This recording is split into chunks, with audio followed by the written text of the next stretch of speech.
This is an unusual situation, but it's interesting. We have really a rematch of what we had 2 years ago in Pompano in District 5. And so thank you both for participating. I'm going to begin with Cyndy Floyd, the incumbent. Cyndy, tell us something specific you want to accomplish in your next term that you haven't accomplished yet. We still have issues with homelessness and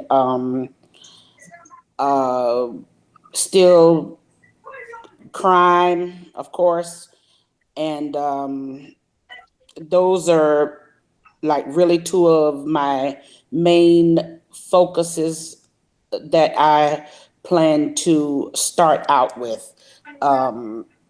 Working with a little bit closer with BSO in the area of crime and homelessness. As you know, we hired another person. There was another position created with BSO just for this purpose, and hopefully we'll start to see it really pay off in the next term. Is crime, I know some of this is perception and some is reality, but is crime becoming a bigger concern, a bigger problem for people in Pompano?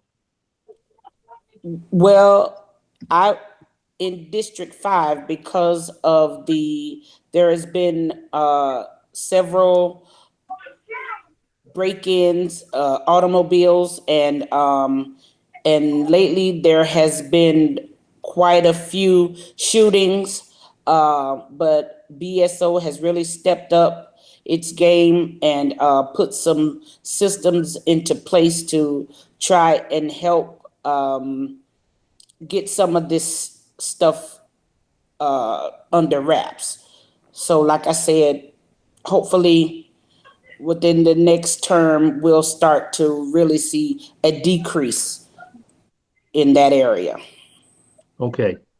I'm going to direct the questioning to former Commissioner Barry Moss. My question's a little bit different for you, Barry. Mm-hmm. You lost a race 2 years ago that I think you were fully expecting to win. And my question is, why do you think you lost, and what did you learn from that experience? Well, people like to think that there's one reason why somebody lost. I think there were multiple reasons. One of the biggest reasons, I believe, was that because it was a presidential election, you had a lot of people, a big turnout, and people who went to the polls who are not familiar with their local leaders, who couldn't probably tell you who the mayor of Pompano Beach is, maybe some new arrivals or renters. But I believe one of the problems was that Ms. Floyd's name was first, which is always good for 1 or 2 percentage points. And secondly, when there is an unknown man running against an unknown woman, a lot of women will vote for the woman to break the glass ceiling, and I completely understand that. So I think that was one of the reasons. Another reason was actually had to do with the Isle Casino. Just a few weeks before the election, the Cordish companies came to the commission and asked for a change in zoning on a portion of the casino property. That's about a third of the property, where they wanted to, initially they were planning on building an office park with offices, hoping to get a big headquarters of a company to come. But they started flirting with Amazon.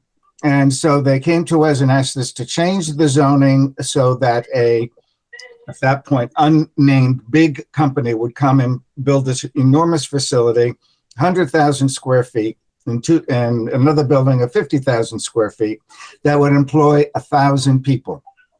And that was going to abut the Cypress Bend community, which is immediately south of the Isle Casino property. And a lot of people in Cypress Bend, of course, they were very, very much against it. I spoke out, aggressively against it at the meeting. I voted against it. but I think a great deal of people in Cypress Bend, and it's a large community of 1,963 residential units. A lot of them didn't understand that I was on their side. You know, you're my commissioner, and this happened, therefore you're the bad guy. So that was, I think, reason number two. And to be perfectly honest with you, I think I was a little too overconfident. I didn't spend all of the money that I had and could have spent. And I think basically for those three principal reasons, I lost by 132 votes out of 10,000 cast. Okay. Appreciate that explanation. That, by the way, was that Amazon project approved by the city?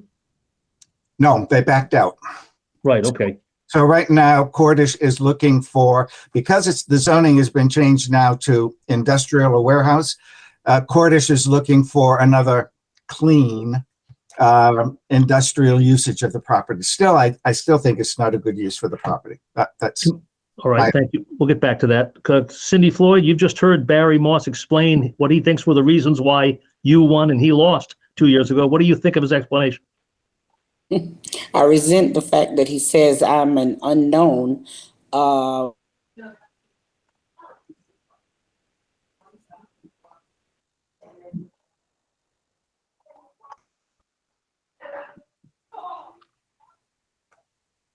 can't hear Commissioner Floyd. Yeah, your sound is cut out all of a sudden, Mr. Floyd. I'm sorry. There it is. Because I am very much or very well known here in my community. I've been in Pompano all my life, born and raised. Yes, better. Okay, bear with me a second, please. Can you hear Yes. me? Can you hear me now? Can you hear me? Okay, maybe let me hold it together here. Right. I said that if that comment was directed at me personally, I resent the fact that he says that I am an unknown because I was born and raised right here in Pompano. I have lots of friends and family, fifth generation, born and raised here. So that kind of rubbed me the wrong way if you were saying that I'm an unknown, sir. And that's about it. Otherwise, he may be spot on with the rest of it. I want to say, I'll get back to you in a second, Barry. But I want to ask, just for, this is really not related to the campaign per se, but it's of historical significance. And I just think it's important, period. Cyndy, the fact that you're a fifth generation Pompano Beach, briefly, take us back, if you know, take us back to generation one. Who came to Pompano from where? And, you know, what have you been told by your ancestors about what that was like? By my mother, well, I could get more specifics for you. However, my mom, my uncles, I have cousins who were all born and raised here. My mom's cousins lived in Sanders Park. I don't know if you are familiar with Pompano, but we had family over in Sanders Park. When I was born and came from the hospital, we were living on 9th in Collier City. So, you know, like I say, I've been here forever. Well, thank you very much. Yep. I knew Pat Larkins personally. I remember when the Texas Rangers baseball team trained in Pompano Beach. I go back a ways in Pompano. But thank you. That's the Rosiers. Do you know the Pauline Rosier from Sanders Park? I know the name. And her husband was Fred Rosier. He was a blind man, Blind Freddie. Stayed across the street from the Weavers. Right. Okay. Okay. Just trying to make you a little more familiar. Yeah. Okay. And anybody who's ever had much contact with Pompano Beach, I hope, knew and greatly admired, as I did, admired Hazel Armbruster. Oh, yeah. Yeah. Yes. Okay. Barry Moss, I think you said in your questionnaire that one of the reasons you want to return to the commission is to closely oversee and shepherd the Isle Casino project, right? Very true. Yes. What is it? What is it that needs close, careful oversight? Well, you know, the Cordish companies have a very good reputation nationally. At my own expense, I went to visit their facility in St. Louis. They do a good job, no question about it. But a developer is a developer is a developer. And when they came in initially telling us what the big picture was going to be, the big picture did not include taking a third of the property and changing the zoning so it could be warehouses. And so I want to make sure that they don't do any more changes like that. Palm Air, where I live, is right across the street from the casino. This is the biggest thing to happen to Pompano Beach, maybe ever. It's a multi-billion-dollar project. And if they say they're going to build a five-star hotel, I want to make sure it's a five-star hotel and not a no-tell motel. So, you know, you have to take everything that a developer says with a grain of salt, watch what they do very carefully, and make sure that they don't pull a bait and switch. Okay, yep. And for the uninitiated, help us, Barry, and I'll ask Cyndy Floyd too, but District 5, roughly speaking, the southwest part of Pompano Beach, Palm Air, Cypress Bend, what else? John Knox Village. Right. And Collier City. Okay. Cyndy Floyd, I'm going to change subjects for a second. You were part of the commission certainly last year. I think this might have been a city commission vote or decision on something. I'm curious to know, do you like this current system of commissioners serving 2-year terms, or do you support changing to 4-year terms? I think that I think 2-year terms are okay. Actually, though, I did say I think 4 years would be a little much. I've never heard of a 3-year term, but I was saying maybe 3 years, not 4, because you get to, you know, some people tend to, if you're not doing what's needed to be done, sometimes we need to go ahead and get some fresh new ideas to come into play. And I just want to say for the record, if you don't mind, sir, Steve, that Barry mentioned the you don't want a no-tell motel. Well, I've worked myself for a very prestigious hotel, so I too would know the difference between a no-tell motel and a hotel, because I've worked for Marriott for quite a few years. And I just wanted to add that to the note. Okay. Barry Moss, what's your opinion? 2-year terms for commissioners or 4 years? 4-year terms. I was on the commission when we voted to place that on the ballot. Okay. The reason for it is that as the commission is currently constructed, the mayor gets a 4-year term and all of the commissioners get 2-year terms. So if it happened in an election year where the mayor and all 5 commissioners were up for re-election, you could possibly get the entire commission to change. And I think having some level of historical knowledge on the commission is very important.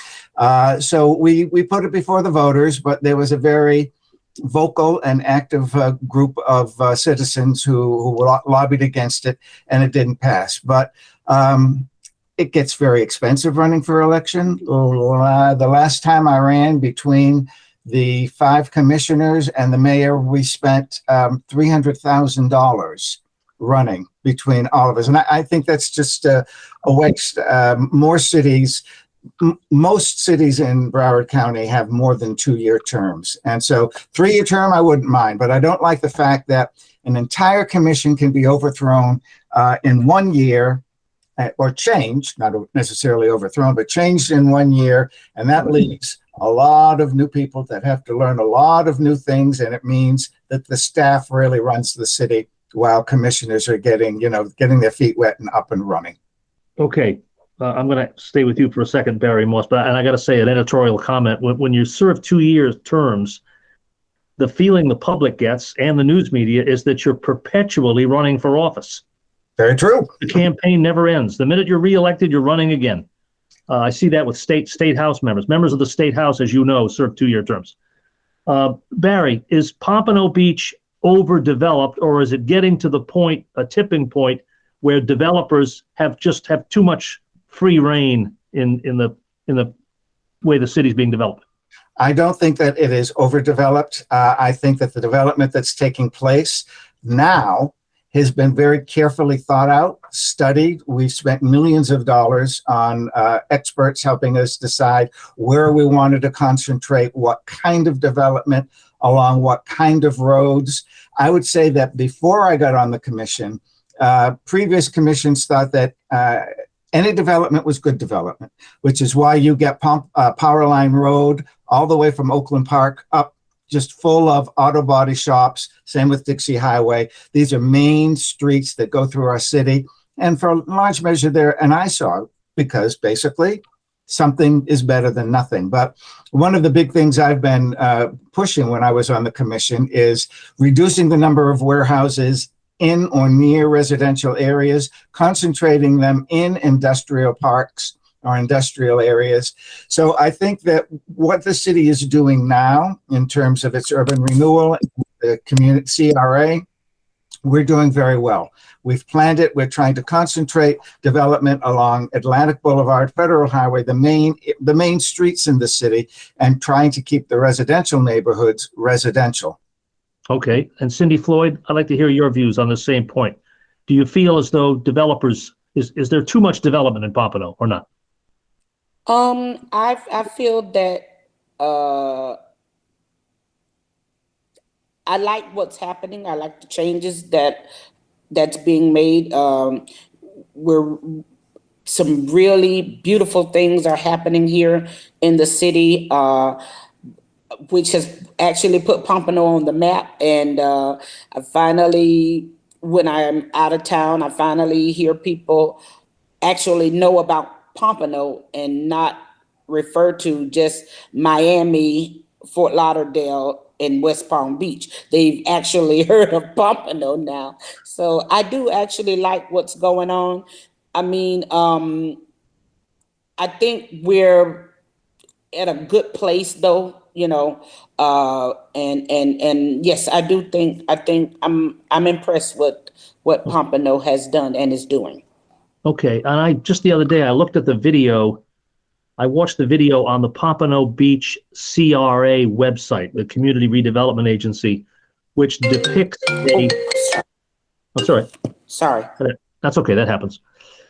It depicts a new sort of waterway right through the middle of downtown, a reimagined downtown with a waterway in the middle of it. I think we might have lost Cyndy, Floyd. But Barry, I'll ask you the question if you know, because this is obviously a long planned project. Is that going to happen? Well, the plan is, it's not so much it's a waterway I mean, it is, but it isn't. You know, the law in Florida requires that any rain that falls on your property must stay on your property, and it can't run off to somebody else's property. So in developing the downtown area, we've come up with an idea that the rain that falls on the area will be channeled into canals. And those canals will also be supplemented by water coming from other places.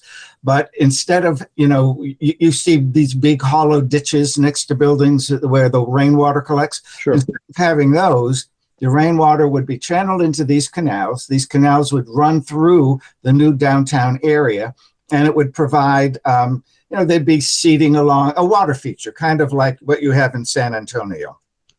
So that's the plan. It's a little bit of augmenting with water from nearby canals, but also the rainwater that falls on the property. So we're trying to give a water feature to the downtown area. Okay. Yeah, Cyndy, I was asking about the Pompano Beach CRA website video, which depicted a reimagined downtown with a water element running right through the center of town.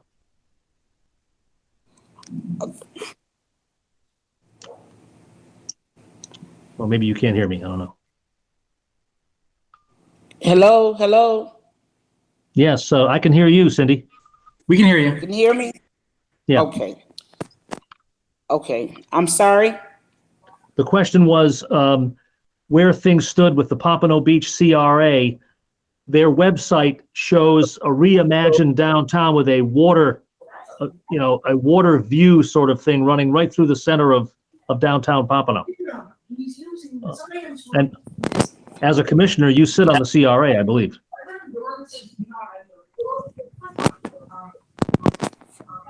Somebody, it looks like Dan, your mic is activated, and then Cindy's mic is activated. Okay. But hello, Steve? I see you, but you're like cutting in and out on me. Okay. You said something about water. I think we'll just move on because it wasn't that important a question. If you can hear me, Cyndy, I want to ask you for a concise assessment of how well the Broward Sheriff's Office is doing in Pompano Beach. How well the Broward Sheriff Office. Okay, Yeah. Wait a minute. Hold on. Let me do something else here. Can you see me now and hear me? Yes, we can. Okay. You want to ask me something about the Broward Sheriff? I want to ask you your level of satisfaction with how BSO is doing. Okay. As I said before, I feel that they're doing a great job. With all that's going on, it's going to take some doing in the future to get some things under wraps. However, I do appreciate BSO, and I do like the work that they're doing within the city. Okay. I'm going to ask Barry Moss the same question, but before I do, Barry, the predicate here is there are a number of cities in Broward extremely disenchanted with the level of performance from BSO. I'll start with Cooper City. It's a much smaller city than yours. It's probably half the size of Pompano or less. But the mayor out there has been very vocal about poor communication from the sheriff's office. They love the captain. They love the guy who's there on the ground as their district commander, but they're disenchanted with the level of responsiveness by BSO. So what's been your experience?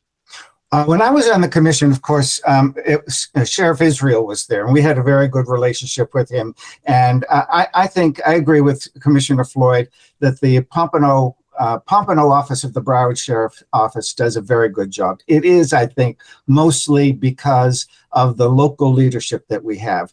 Major Atkins has been with the BSO for many, many years. He's really a sharp guy, right on top of everything. Before him, we had Major Hale. Major Hale was chosen by Scott Israel and brought into his, he's one of the top 5 or 6 leaders in the sheriff's office. The new Sheriff Tony, has kept him.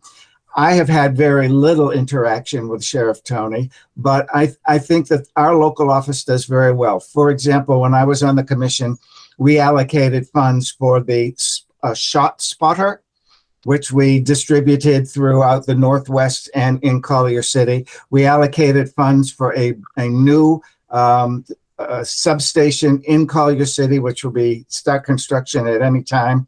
And we also have added about 59 new license plate readers since in about the last 2 years. So the BSO in Pompano, I think, does a very good job. The commander that heads the area for Collier City and Palm Air is someone who was born and raised there. He knows people there. They're doing a very good job. As far as our interactions with Sheriff Tony and the offices there, that I don't know. I've had very little interaction with them, but we had a good relationship with Sheriff Israel. Okay. If you drove through Palm Air 10 or 15 years ago, you wouldn't have seen license plate readers. No. Why do we need license plate readers today?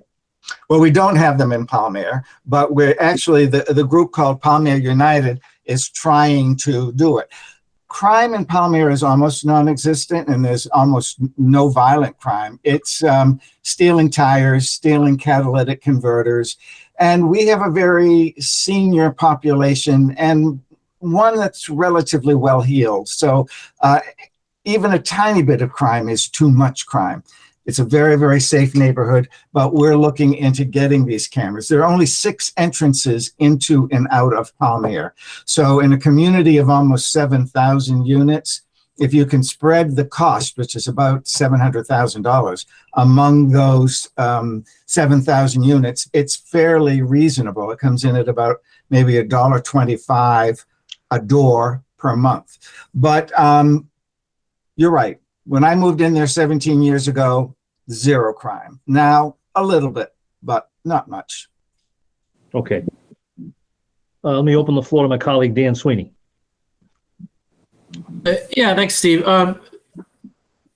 Barry, if there's so little crime, why spend the millions of dollars on this program? Because we have a very senior group of people living there. Mhm. And even a little bit of crime is of concern to them. So that's something that they're looking into. They haven't signed on the dotted line. I personally think it's not going to happen because it's too expensive. But you can't have too much security. Take Cypress Bend, for example.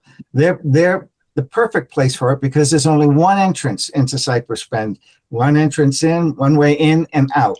So, again, you can't have too much security. Having a license plate reader is one thing if it's just a standalone license plate reader, but what we're proposing is we tie in with the sheriff's office and their system. So we as residential unit owners would not have access to the information in the license plate readers.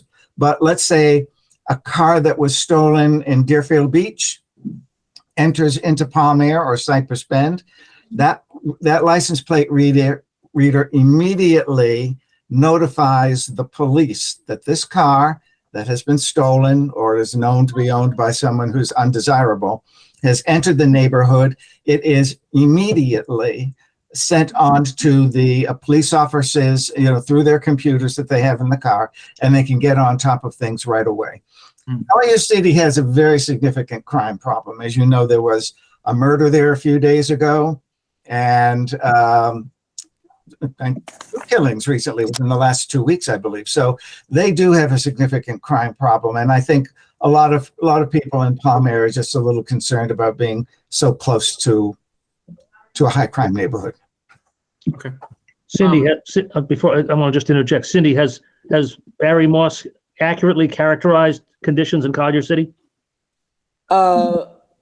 Some of those things are happening in Collier City, and I was just gonna add that sometime the license plate reader, just the thought of it, but he did mention that when the cars are stolen, sometimes they do tend to duck and hide and go through Palm Air, to get away from the police. And yes, but as for Collier City, we have had some shootings within the past month or so that raises concern for all of us. Okay, go ahead, Dan. Sorry. Yeah. Ms. Floyd, since getting on the dais, how would you characterize your relationship with everybody else and the city commission? Is there tension? Do you work well together? What do you think? It's pretty calm. Actually, former Vice Mayor Barry Moss gave me some pretty good advice going in. He suggested that I just try to listen and learn the first time in, and that's pretty much what I've been trying to do, just listen and learn and take everything in, and so I can sift out the bad and keep the good things that are coming down the pike, and just try to be a great commissioner for District 5. Does that answer? Sure. Yeah, it's fine. Okay. All right. Okay. You mentioned affordable housing as being one of your top issues, Commissioner. Now, on the other hand, Barry Moss mentioned overdevelopment as one of his big issues. How do you sort of walk this line between getting that people can afford houses? No, he didn't. I didn't mention He didn't say overdevelopment being a problem. No. Somebody else is another candidate. I did see. affordable housing being You listed among one of your top issues controlling and guiding the rapid growth that is taking place in Pompano. Yes. Okay. Okay. You also said affordable housing. So this question is really that was your number 2 point was encouraging the building of affordable housing in Pompano. So this question is really for both of you. How do you kind of walk this line between making sure that you have enough housing stock that people can afford a house, while also making sure that growth doesn't happen in an out of control way where we wind up with an overdeveloped state? Since I started with you, Commissioner Floyd, why don't you start? Okay. As you know, the housing is over the top. The rents and things like that for housing is over the top. I mean, for market rent is just crazy, and affordable housing is starting not to look so affordable anymore. Like I say, we're just working on some new ideas and things to help the folks be able to qualify for different programs and things of that nature who can't afford the housing in the rates that they are as of now. Does that okay? I can't hear you again, Daniel. That's because I had my microphone off. Barry Moss, what do you say? Well, my comment about controlling and guiding the development is basically, I don't want a self-storage warehouse to be built next to a residential unit on Martin Luther King Boulevard or on Atlantic Boulevard. They belong in areas that are more oriented toward industrial. And that's why you wind up with roads like Dixie Highway and Power Line Road being basically a mess. I'm very proud of what Pompano Beach has done in terms of affordable housing. We had about 100 empty lots in Collier City when I got elected in 2014. We have built over 90 Habitat for Humanity affordable homes in Collier City since 2014. You also probably are aware of the Rick and Reader case development in Pompano Beach, which is, I think, 79 new residential units. Commissioner Floyd just recently, she and her colleagues approved some new affordable housing in Hunters Grove or Hunters Point. So we've really done a lot in Pompano Beach to try and develop affordable housing. But what you don't want to do is concentrate affordable housing in one neighborhood, because you're just going to create another new ghetto of lower income people. What you want is to have affordable homes mixed in with market rate homes and in different neighborhoods, so that you're not just concentrating everything in one area. Another big bone of contention I have is that the cities in the western part of the county all think that it's up to Deerfield Beach, Pompano Beach, Fort Lauderdale, and Hollywood to accommodate affordable housing for working class people. They've changed their zoning laws and their land use laws, so it's very difficult to build affordable housing in the western part of the county. And I think that's unfair. I want to change direction here just a little bit and ask, I'm going to start with Cyndy Floyd. Cyndy, did you vote for the realignment of the Atlantic Boulevard, Dixie Highway area where there was the elimination of a travel lane on Atlantic Boulevard? The first time I voted no. And then the second time it came up after Joaquin, speaking with Joaquin, who was the traffic study surveyor, and a few others, after that first meeting where I voted no, he said that we've heard your concerns, Commissioner. We are doing things to rectify the situation. And they removed the highway barrier pins and things like that. And then the flow of traffic. I even went myself because I also, if I may say that I voted no, because after the beginning of this thing and everybody was complaining about it, I tried driving, heading east on Atlantic and crossing over Dixie Highway was fine, but trying to come back home, heading west, that's where the catastrophe was. So I too had to side with the people and vote no. However, once the pins were removed and another lane was opened and traffic began to flow better, we got a better flow of traffic. And then Joaquin and the surveyors did some other things, changing some of the timers on the lights and things of that nature to help with the flow of traffic. I did vote yes the second time.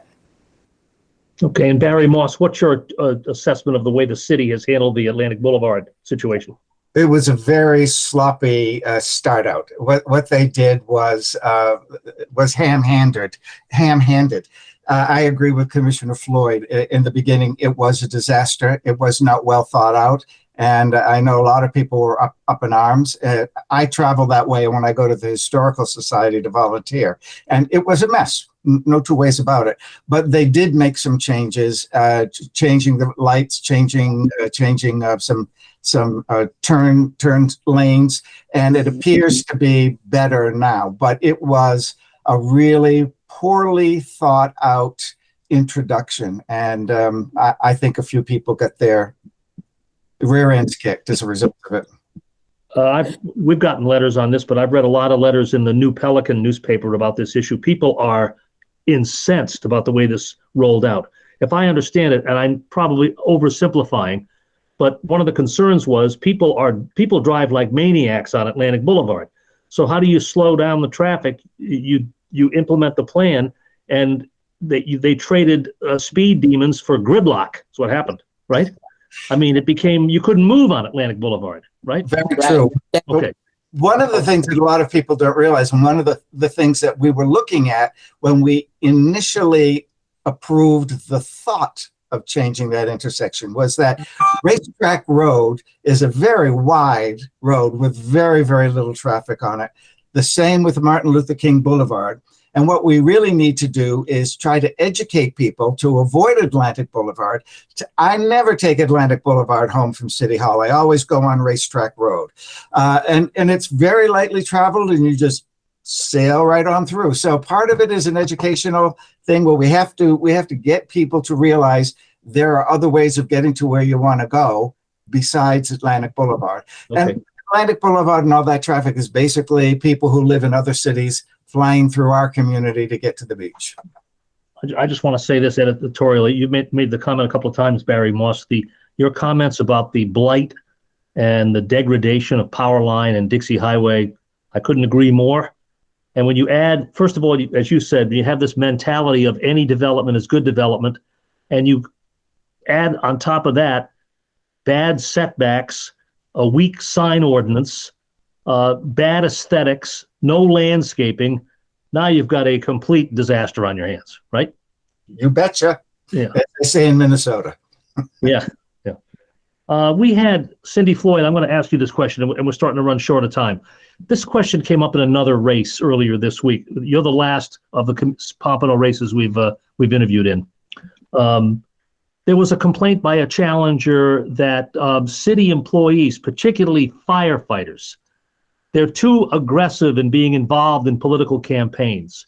They're standing in front of the Emmylou Olson Civic Center with firefighter union T-shirts on, openly during the day, openly campaigning for their endorsed candidates. A, is this true? And B, what do you make of it?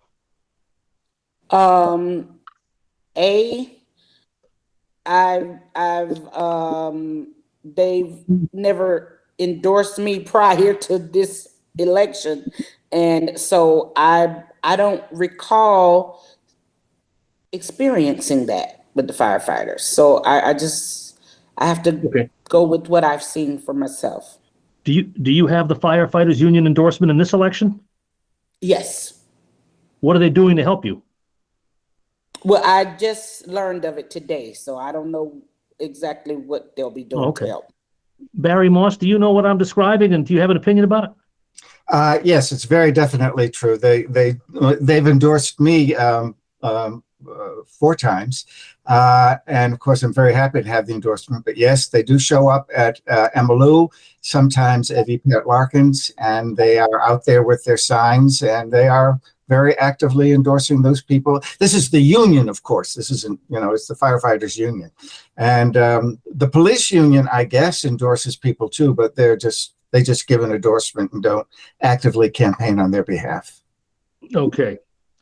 We also had I'll stay with you, Barry Moss. We had a candidate in another race who was of the opinion that the city manager, Mr. Harrison, he has too many assistants, that it's a waste of taxpayers' money to have 3 assistant city managers. What's your opinion? I wouldn't agree with that. Even though our official population from the census is 112, when you add to that snowbirds, and by the way, Palmyra and Cypress Bend are 50% snowbirds, our population is really more like 125, 130,000 people. And we have over 1,000 employees. So I think having 3 assistant managers, I don't think so.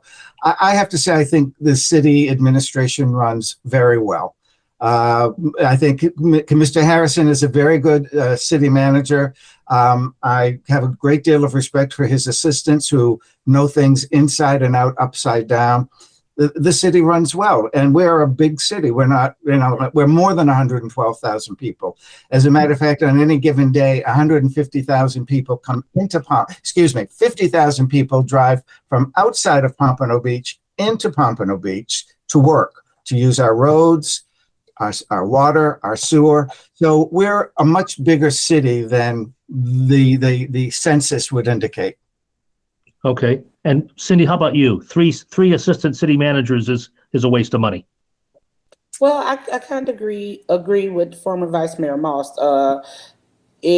I think because the city is so large and still increasing, and we have the flexibility of being able to, when we need something, if Greg is out or off, out of town on a job or something, we can always reach out to one of the other city managers who are assistant city managers, who are equally as knowledgeable and able to assist right away.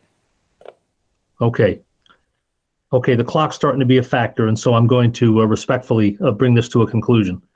First of all, like I said, this will not be an easy decision for us because Cyndy, Floyd, you hit the ground running, and you've been doing, admirable work for the people of District 5. And Barry Moss, you've got great institutional knowledge. You lost a close race 2 years ago, and you're back, fighting to return to Pompano Beach. So